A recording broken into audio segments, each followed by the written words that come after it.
The U.S. will ramp up its military presence in Iraq and Syria.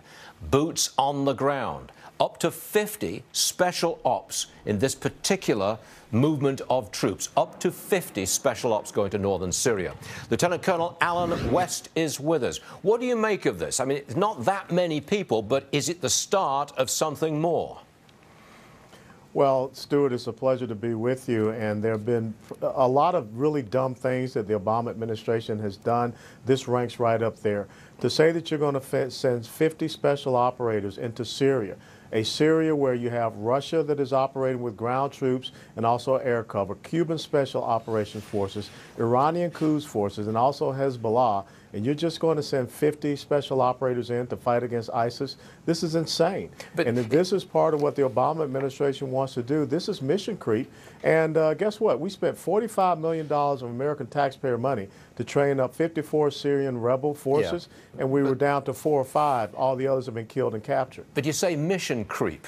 If you start with 40, 50 special ops guys, I mean, you could expand it from there once you've got a toehold. It could be something bigger down the road, couldn't it? I understand that President Obama's heart is probably not in it, but he could be pushed into a corner and expand that troop presence. Is that what you want, Alan?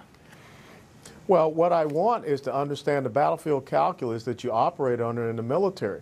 If you're going to conduct an offensive operations, you want to have 3-to-1 odds. I don't think sending 50 guys in. I think the ISIS has more than about 15 or 20 fighters that are operating in Syria.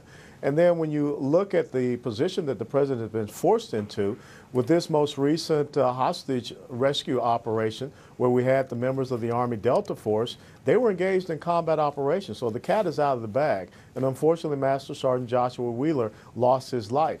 And when you had the Secretary of Defense say that we're going to engage in direct ground operations in Iraq, now the president has been forced to do something, but what he does is put a Band-Aid over a sucking chest wound. If you remember the 60 Minutes interview, he said his heart wasn't into training the Syrian rebels. Right. So what if his heart's not into this? Okay. I'm going to break away, change subject for a second, because I've got some rather dramatic video from a drone, actually. It shows those migrants literally marching across Europe. That's a column of people marching across Europe. They're at the Slovenia-Austria border. Earlier today, we had some other video. They're just piling up at that border. It's an absolute mess. And this morning, Turkey says there's another 1 million on the way. Alan, you're a military guy, but I'm going to ask you a question about Europe. Seems to me that that is A, a gigantic security threat, but B, a huge humanitarian crisis, and there is no easy answer here. Well, I think the most important thing is we have to show our compassion for elderly, for the women, and for the children. But military-aged males should be told to go back to your country and fight for your country. You can't do that, because, Alan. You can't do it. You can't do it. I mean, the military-aged young men. But wait a minute. They're piling up by the hundreds of thousands. What do you do with them? They're going to be dying in those cornfields before too long.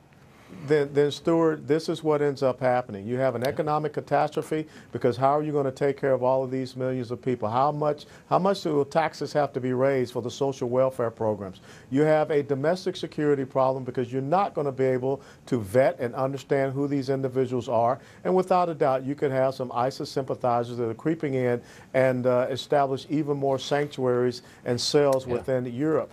And the other thing is your overall national security threat, which will be increased as well. There is no easy answer to this one at all, and I think Europe is threatened by this. Alan West, thank you very much for your time. It's always appreciated. Thank you, sir.